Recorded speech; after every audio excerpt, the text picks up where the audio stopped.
Colors TV के popular show मन्नत में विक्रांत को हर चीज के लिए सबूत की जरूरत पड़ती है। विक्रांत का बेटा यूवी, जो कि उसके अकॉर्डिंग सबसे अच्छा बच्चा है, वो गुम हो गया और उसे ढूंढने के बाद विक्रांत को फाइनली पता चला कि यूवी की एक्चुअल में दुआ के साथ कैसे फाइट हुई थी और इस पूरी बात का ब्लेम विक्रांत दुआ पर और उसकी परवरिश पर डालने की कोशिश करता नजर आया। पर मन्नत अब इतनी बार विक्रांत के साथ डील कर चुकी है कि उसे समझ आ गया है कि विक्रांत से सीधे जाकर बात करने का कोई मतलब नहीं है। विक्रांत को सबूत दिखाए बिना कभी कुछ समझ में आता नहीं है और इसीलिए मन्नत एक बार फिर से वीडियो दिखाकर विक्रांत को बता रही है कि एक्चुअली इस पूरे मैटर में बच्चों की लड़ाई में गलती किसकी थी और कौन दूसरे इंसान को टॉर्चर कर रहा था या धक्के देकर हर्ट करने की कोशिश कर रहा था या आइसक्रीम वाले इंसान को हर्ट कर रहा था, उनका सामान बर्बाद कर रहा था। और विक्रांत क्लियरली बहुत ज्यादा शर्मिंदा है यूवी की ये हरकत देखकर।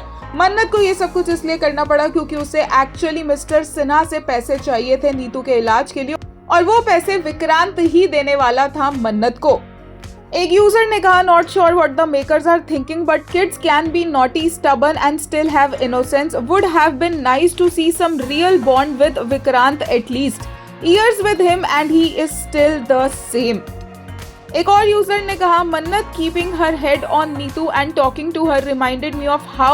she used to talk to Shruti when she was in coma, but sadly Neetu has no attachment or soft corner for Mannat।